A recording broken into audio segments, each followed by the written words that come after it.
আমি কেন হেলিকপ্টার নিলাম? হেলিকপ্টার নিয়েছি টু মুভ ফাস্ট।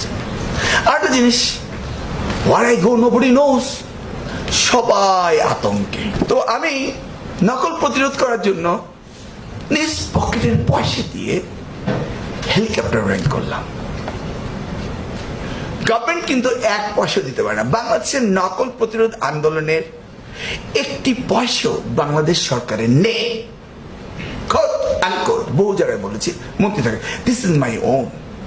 বলে এত টাকা? বুদ্ধি থাকলে টাকা লাগে না।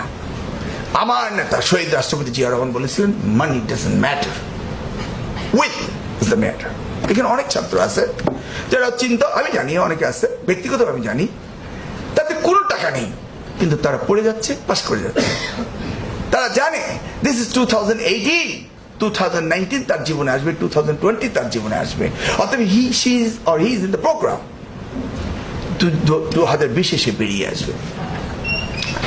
তো আমি কেন হেলিকপ্টার নিলাম? হেলিকপ্টার নিয়েছি টু মুভ ফাস্ট। আরেকটা জিনিস, where I go nobody knows, সবাই আতঙ্কে।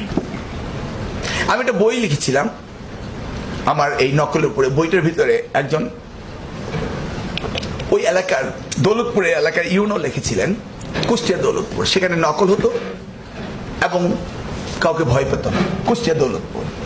তো দৌলতপুর যাওয়ার আগে আমাকে সাবধান করা হলো যে দৌলতপুর যেতে হলে আমাকে প্রিকশন নিয়ে যেতে হবে।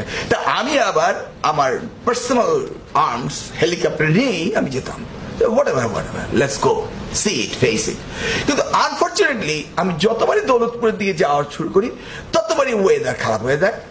কোথাও না কোথাও আমি নেমে পড়ি। যেখানেই নামি সেখানেই আমার আধা। অসুবিধা নেই, দৌলতপুরে যে টার্গেট করতে হবে তা তো না। যাওয়ার পথে হঠাৎ হেলিকপ্টার ঘূর্ণিঝড়ে পড়লো, ওখানে নেমে পড়লাম, ওখানে আমি নকল পেয়ে গেলাম। স্কুল কলেজ তো আছে, অসুবিধা নেই, দৌলতপুর যেতে হবে না, পেয়ে যাই আমি। তো এই যে আমি চাচ্ছি, তো ইউনো তার বইয়ে লিখেছে, এখন সে সচিব হয়ে গেছে, সে লিখেছে যে আমি ওসিকে ডেকে বললাম, ওসি সাহেব শুনে, বলে কি, একটি গোপন কথা কাউকে বলা যাবে না। কি প্রমিস করেন, বলবেন না তো? হ্যাঁ বলবো না। আপনার এসআই কে বলবেন না। কি? শুনেছি প্রতিমন্ত্রী আজকে এদিকে আসবে,